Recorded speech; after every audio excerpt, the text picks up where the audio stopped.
दोस्तों, motivational story का अर्थ होता है कि ऐसी कहानी जिसे पढ़कर हमारे अंदर जागरूकता आ जाती है, हमारा मन प्रफुल्लित हो जाता है, मुश्किलों के सामने लड़ने की ताकत आती है।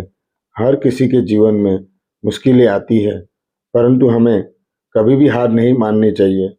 एक समय की बात है, एक राज्य में एक प्रतापी राजा राज करता था। एक दिन उसके दरबार में एक विदेशी आंगतुंग आया और उसने राजा को एक सुंदर पत्थर उपहार स्वरूप प्रदान किया। राजा वो पत्थर देख बहुत प्रसन्न हुआ।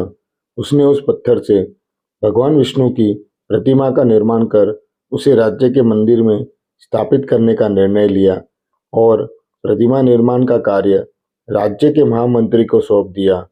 महामंत्री गांव के सर्वश्रेष्ठ मूर्तिकार के पास गया और उसे वो पत्थर देते हुए बोला, महाराज, मंदिर में भगवान विष्णु की प्रतिमा स्थापित करना चाहते हैं।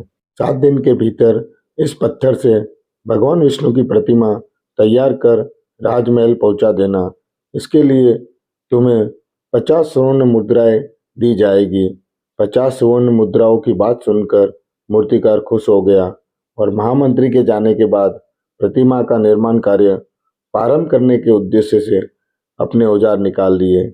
अपने औजारों में से उसने एक हथौड़ा लिया और पत्थर तोड़ने के लिए उस पर हथौड़े से वार करने लगा, किंतु पत्थर जस का तस रहा। उसके बाद मूर्तिकार ने हथौड़े से कई बार पत्थर पर वार किए, लेकिन पत्थर नहीं टूटा। 50 बार प्रयास करने के उपरांत मूर्तिकार ने अंतिम बार प्रयास करने के उद्देश्य से हथौड़ा उठाया, किंतु ये सोचकर हथौड़े पर प्रयास करने के पूर्व ही उसने हाथ खींच लिया कि जब 50 बार वार करने से पत्थर नहीं टूटा तो अब क्या टूटेगा।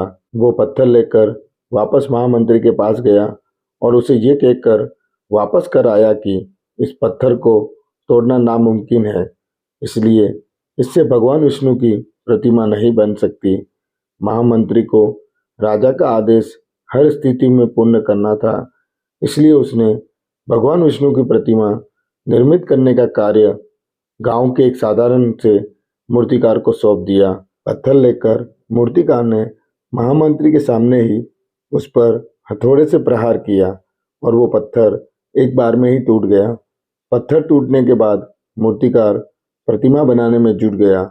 इधर महामंत्री सोचने लगा कि काश पहले मूर्तिकार ने एक अंतिम प्रयास और किया होता तो सफल हो गया होता और 50 स्वर्ण मुद्राओं का हकदार बनता।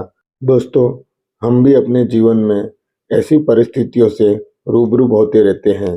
कई बार किसी कार्य को करने के पूर्व या किसी समस्या के सामने आने पर उसका निराकरण करने के पूर्व ही हमारा आत्मविश्वास डगमगा जाता है और हम प्रयास किए बिना ही हार मान लेते हैं। कई बार हम एक दो प्रयास में असफलता मिलने पर आगे का प्रयास करना छोड़ देते हैं, जबकि हो सकता है कि कुछ और प्रयास करने पर कार्य पूर्ण हो जाता या समस्या का समाधान हो जाता।